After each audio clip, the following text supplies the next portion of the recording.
In a city where spring evenings shimmer with golden restaurant lights and dreams collide at unexpected corners, destiny was about to unfold in the most ordinary of places. Marcus Thompson, a single father whose calloused hands told stories of endless shifts and sleepless nights, never imagined that serving tables would lead him to change a life or, perhaps, have his own transformed forever. Tonight, the universe had orchestrated something extraordinary, a meeting between a humble waiter and the scarred daughter of the city's most powerful CEO. Sarah Sterling sat across from her father Richard, her fingers tracing the rim of her water glass, while the marks of an old burn stretched across the left side of her face like a map of suffering.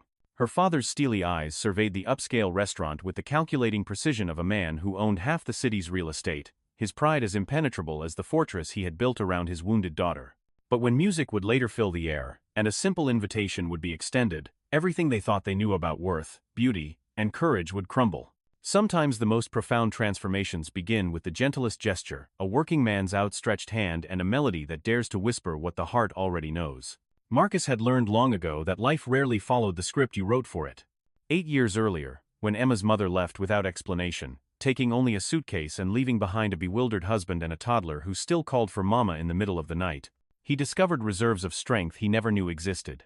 The insurance money from his construction accident had dried up within months, forcing him to trade his hard hat for an apron and his pride for tips that barely covered rent on their cramped apartment above the laundromat. But every evening when he walked through that door, Emma's face would light up like Christmas morning, and he remembered why he fought so hard to keep their small world intact. She was 8 now, with pigtails that never quite stayed in place, and a gap-toothed grin that could melt the coldest heart. Marcus taught her to dance in their tiny living room while dinner simmered on the stove, spinning her around to old records his grandfather had left him, watching her giggle as her feet barely touched the ground. She called him the best daddy in the whole wide world, and he called her his little star. They had each other, and somehow, that felt like enough. Meanwhile, across town in a penthouse that overlooked the glittering metropolis, Sarah Sterling lived in a different kind of solitude. The accident had happened when she was 16, a kitchen fire that spread faster than anyone could have imagined, leaving her with scars that no amount of her father's money could erase. Richard Sterling had built an empire from nothing, clawing his way from the projects to the boardroom through sheer determination and an iron will that bent others to his vision. But his daughter's accident had revealed the limits of his power, and in his pride, he had made a choice that would haunt them both.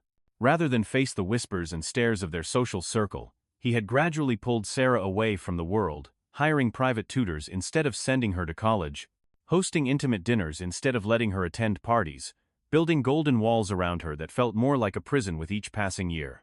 At 24, Sarah had become a ghost in her own life, watching the world through bulletproof windows while her father convinced himself he was protecting her from cruelty. But protection and imprisonment, Sarah had learned, were sometimes indistinguishable. The evening that changed everything began like any other shift at Romano's, the kind of upscale establishment where Marcus had perfected the art of invisibility. He moved between tables with practiced efficiency, his uniform pressed despite being bought secondhand, his smile genuine even when his feet ached from standing for 10 hours straight. He had just finished taking an order from a young couple celebrating their anniversary when he noticed them, a distinguished older man in an expensive suit and a young woman who kept her head turned away from the room, her dark hair falling like a curtain across the left side of her face. Richard Sterling commanded attention without asking for it, the kind of presence that made waiters straighten their spines and managers hover anxiously nearby. But it was his daughter who captured Marcus's notice, something in the careful way she held herself, the invisible walls she had built even in a crowded room. Marcus approached their table with his usual professionalism, but as he set down their water glasses, Sarah looked up for just a moment. The burn scars that traced from her temple to her jawline told a story of pain, but her eyes held something else, a loneliness so profound it made Marcus's chest tighten with recognition. As the dinner service progressed, Marcus found himself observing their table with growing concern. Richard Sterling spoke in low, measured tones about business acquisitions and market projections, while his daughter picked at her salmon, contributing nothing more than nods and murmured agreements. When she excused herself to visit the restroom, Marcus watched her navigate between tables with her head down, invisible to everyone except the occasional diner whose stare lingered a moment too long on her scars. It was near the coat check that disaster struck. Sarah's heel caught on the carpet edge, sending her stumbling forward into a small display of wine bottles. The crash brought every conversation in the restaurant to a halt, and in the sudden silence, Sarah's mortification was palpable. Marcus appeared at her side before the host or manager could react, his strong hands steadying her as broken glass scattered around their feet. "Are you hurt?" he asked quietly, his voice cutting through her embarrassment with unexpected kindness. Sarah shook her head, but tears had begun to gather in her eyes, and Marcus recognized the look of someone who had endured far too many moments like this. He guided her away from the mess, signaling to the busboy to clean up while he found her a quiet corner near the window. "Sometimes the ground shifts under us when we least expect it," he said with a gentle smile, "and all we can do is find our footing again." The conversation that followed lasted only minutes, but it planted seeds that would grow in ways neither of them could imagine. Sarah found herself speaking more honestly than she had in years, telling this kind stranger about the isolation that had become her normal, the way her father's protection had become a cage, the longing she felt to simply exist in the world without apology. Marcus listened without judgment, sharing just enough of his own story, the challenges of raising Emma alone, the dignity he found in honest work, the way music had carried them through their darkest moments. When Richard Sterling appeared, his face tight with barely controlled fury at finding his daughter in conversation with the help, Marcus stepped back with practiced deference. But as the Sterling family prepared to leave, Sarah turned back once, her eyes finding his across the crowded restaurant. "Thank you," she mouthed silently, and Marcus nodded, understanding passing between them like a secret code. He slipped a small piece of paper into her hand as he helped with her coat, not his phone number, but something else entirely. "There's a community dance every Friday night at the Riverside Community Center," he had written. "Real people, real music, real life. If you ever want to remember what that feels like." The week that followed found both Marcus and Sarah wrestling with possibilities they had never considered. For Marcus, the encounter had awakened something he thought he had buried when Emma's mother left: the desire to reach beyond the small circle of his life and connect with someone who needed what he had to offer. He found himself thinking about Sarah as he went through his routines, wondering if she would ever find the courage to step beyond her father's protective walls. At home, he danced with Emma as always, but now he found himself explaining the steps more carefully, talking about how dancing was like a conversation between two people, how it required trust and vulnerability, and the willingness to follow where the music led. Emma giggled and stepped on his toes, but she was learning, and Marcus felt a strange certainty that these lessons would matter more than either of them knew. In the Sterling penthouse, Sarah stood before her bathroom mirror each morning, studying the scars that had defined her life for 8 years. She had memorized every line and ridge, had learned to hate them with a passion that consumed her thoughts, but now she found herself wondering what this stranger named Marcus saw when he looked at her. Not pity, she realized with surprise, but recognition, as if he understood what it meant to carry invisible wounds that shaped your entire existence. Friday evening arrived with the kind of spring warmth that made everything feel possible. The Riverside Community Center sat in a neighborhood that Richard Sterling would never visit, surrounded by modest houses and corner stores that had served the same families for generations. Inside, the gymnasium had been transformed into something magical.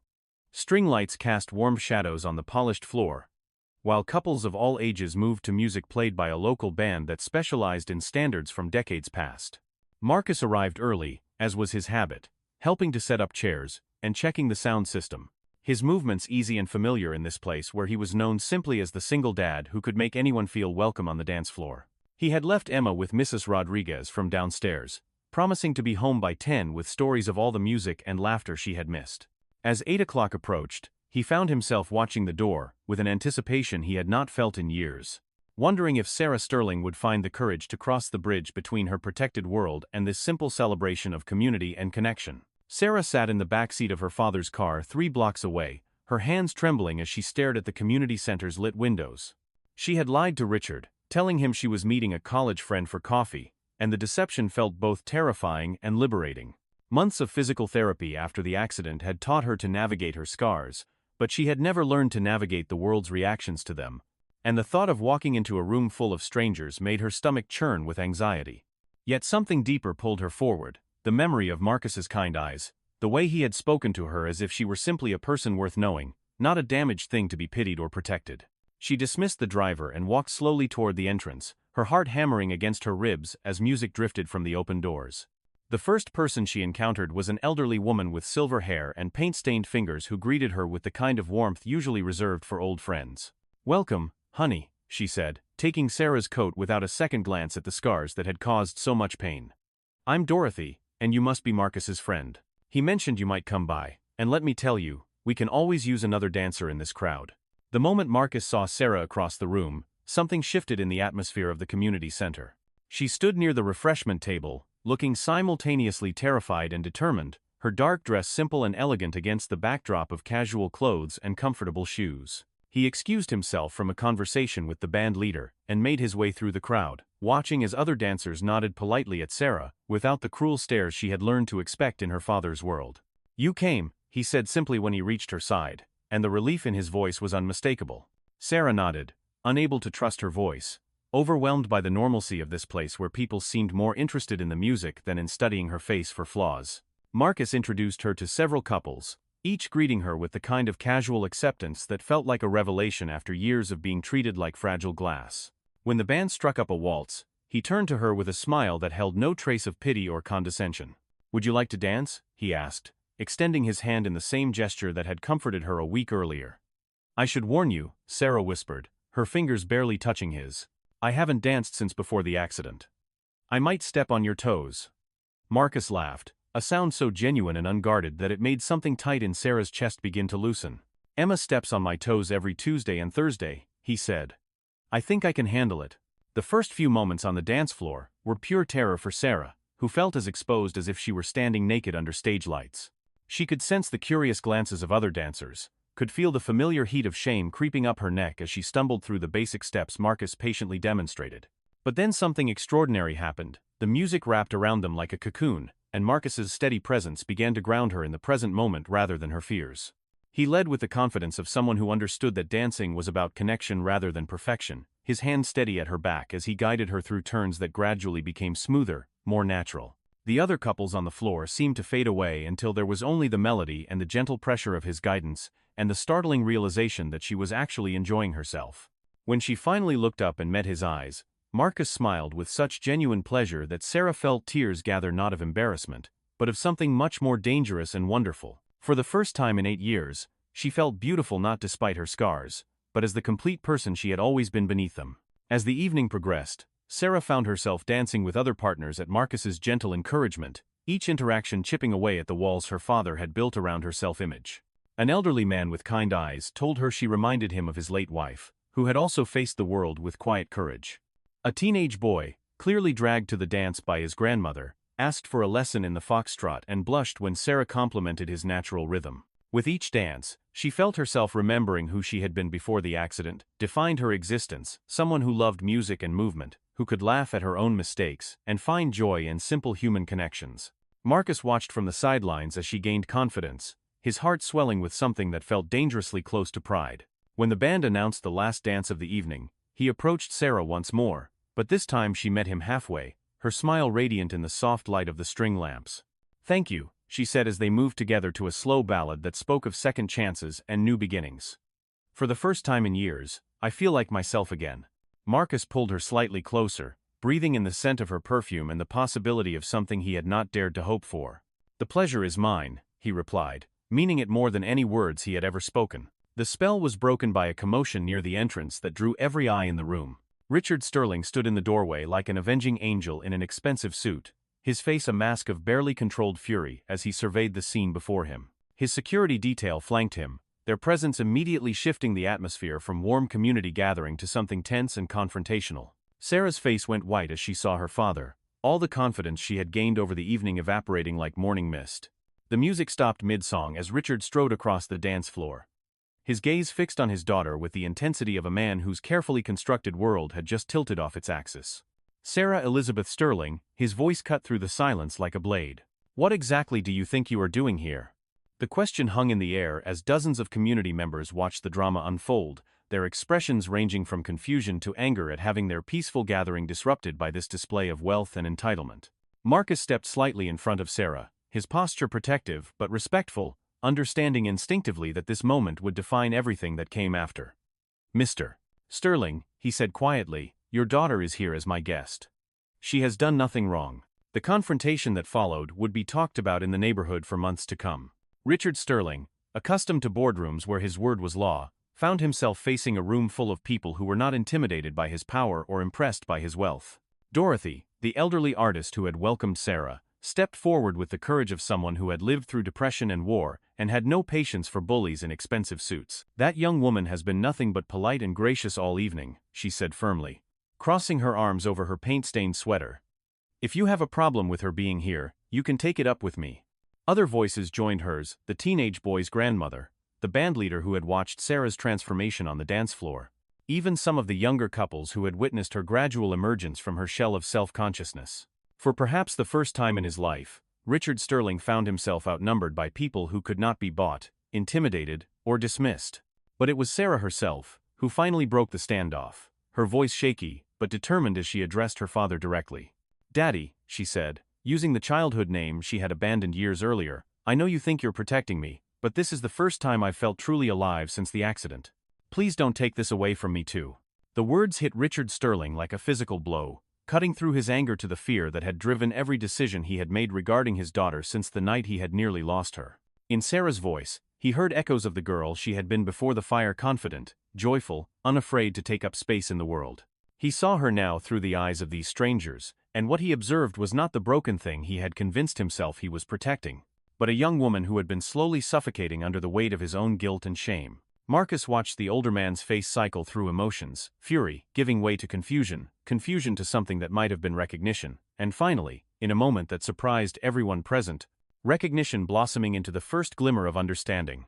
The security detail shifted uncomfortably as their employer seemed to deflate before their eyes, the rigid posture that had defined Richard Sterling for decades suddenly seeming more like armor than strength. When he finally spoke again, his voice was barely above a whisper, but it carried clearly in the hushed gymnasium.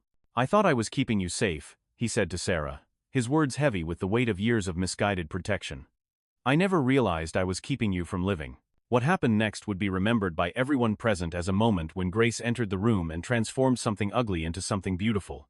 Sarah walked across the space between herself and her father, her steps steady despite the tears streaming down her face, and for the first time in years, Richard Sterling allowed his daughter to embrace him fully. The gymnasium, which moments before had felt like a battleground, became witness to a reconciliation that had been 8 years in the making.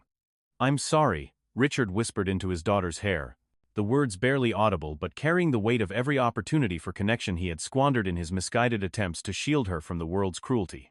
Sarah held him tightly, feeling the rigid walls between them begin to crumble, replaced by something more precious and fragile, the possibility of a relationship built on trust rather than fear. The community members who had stood ready to defend her began to return to their conversations, their earlier tension replaced by the quiet satisfaction of having witnessed something profound.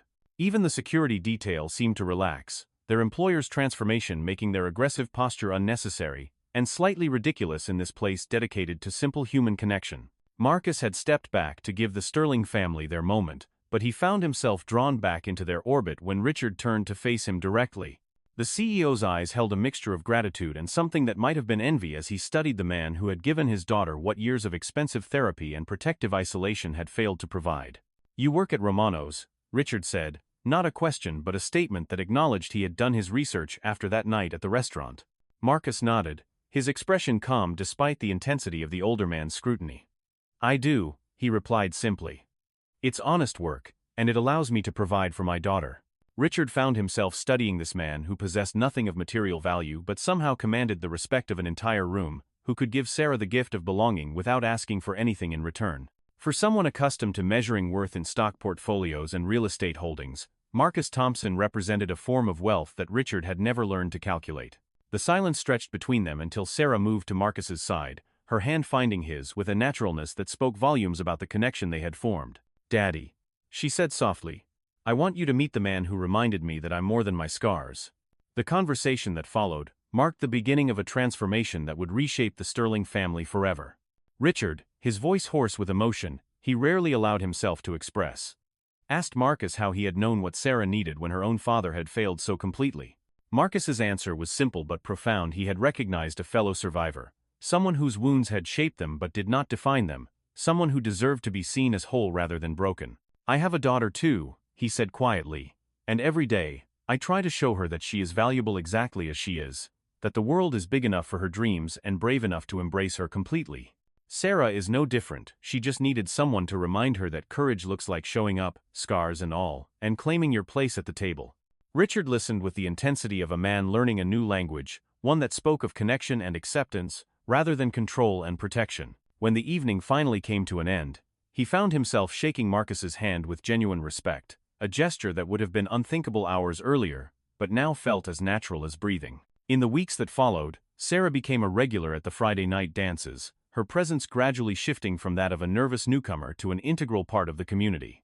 She began volunteering to help set up the gymnasium, her organizational skills and natural warmth making her invaluable to the group of retired teachers and artists who coordinated the weekly gatherings. More importantly, she began to remember who she had been before.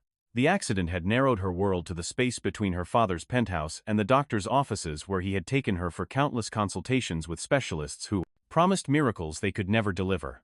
She discovered that she had a talent for teaching dance to the newcomers, particularly the teenagers who were dragged reluctantly to the community center by grandparents, determined to pass on traditions of social grace and human connection.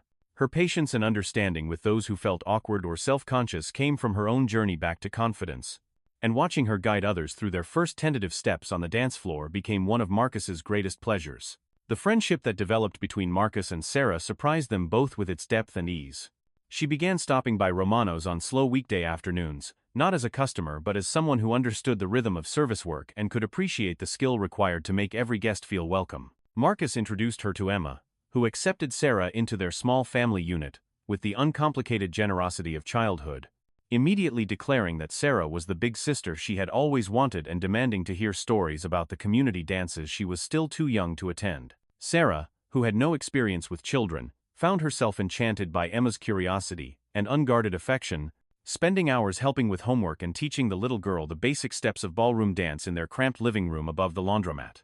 For the first time since her accident, Sarah had a purpose that had nothing to do with managing her scars or hiding from the world. She was building relationships based on mutual care and genuine connection, the kind her father's money could never purchase. Richard Sterling found himself transformed by watching his daughter's renaissance, but the change in him went deeper than simple relief at her happiness.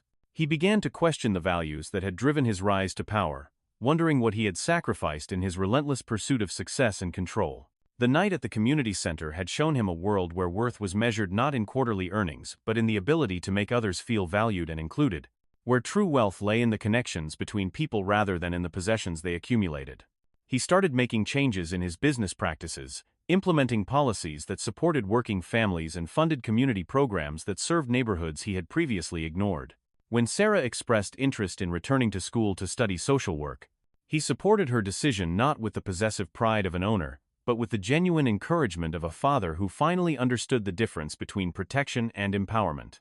The application to the university's graduate program included an essay about finding courage on a dance floor and learning that healing happens not in isolation but in community, and Richard found himself crying as he read his daughter's words about the man who had taught her to trust herself again. The evening that brought everything full circle arrived 6 months after that first community dance, when the Riverside Community Center decided to host a fundraising gala to support their youth programs. Sarah had volunteered to coordinate the event, her experience with high-end parties finally finding a purpose that aligned with her values, and she had convinced several of her father's business associates to sponsor tables at prices that would ensure the center's programs could continue for years to come. Richard found himself nervous as he entered the transformed gymnasium, remembering his last appearance there and hoping he would be welcomed back into a community he had initially tried to disrupt. But Dorothy greeted him at the door with the same warmth she showed everyone, complimenting his daughter's hard work and expressing genuine gratitude for his financial support of their mission. The evening was a celebration of everything the community center represented: inclusion, acceptance, and the transformative power of human connection across all boundaries of class and background. When the band began to play and couples took to the dance floor, Richard Sterling did something he had never done in 62 years of life. He asked Marcus Thompson to dance with his daughter, recognizing that some gifts cannot be repaid, only honored through gracious acceptance. As Marcus and Sarah moved together to a waltz that had become their signature dance, Richard watched from the sidelines with tears in his eyes, finally understanding that his daughter's scars told a story, not of damage, but of survival, not of limitation, but of strength. The young woman who had hidden in penthouse shadows for 8 years had become someone who could light up a room simply by walking into it, her confidence born not from perfection but from the courage to show up authentically in a world that too often demanded conformity. When the song ended and Sarah found him in the crowd, Richard embraced his daughter with the full knowledge that she no longer needed his protection. She had found something far more valuable in the community that had welcomed her with open arms. The final dance of the evening was a community tradition where everyone joined hands in a great circle, moving together to music that spoke of unity and shared humanity. Sarah stood between her father and Marcus, Emma giggling as she tried to keep up with the steps, while Dorothy called out encouragements from across the circle. As the music swelled and the circle turned, Richard Sterling felt something he had not experienced since his own childhood: the simple joy of belonging to something larger than himself. Of being valued not for what he possessed, but for his willingness to be present and connected. The man who had spent decades building walls discovered the greater pleasure of helping to tear them down, and in his daughter's radiant smile, he saw reflected the possibility of a life built on love rather than fear, on connection rather than control. When the music finally faded and the evening came to an end, he knew that the real dance was just beginning: the daily choreography of choosing trust over protection, community over isolation, and love over the pride that had once defined him. In a humble community center in a neighborhood he had never noticed before, Richard Sterling had learned the most valuable lesson of his life. Sometimes the greatest gift you can give someone is the freedom to become who they were always meant to be.